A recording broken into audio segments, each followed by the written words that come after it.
శ్రావణ శుక్రవారం అందరికీ చెప్పిన రోజు శ్రావణ శుక్రవారం అంటే నూతనం.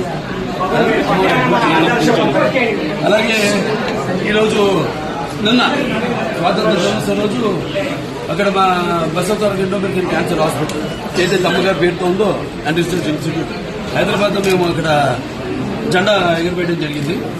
నేను ఇక్కడ కావడం ఇవాళ నాన్నగారి పేరుతో నిన్న అమ్మగారి పేరుతో ఉన్న ఆసుపత్రిలో జెండా చేయడం ఇవాళ అనుకోకుండా ఇక్కడ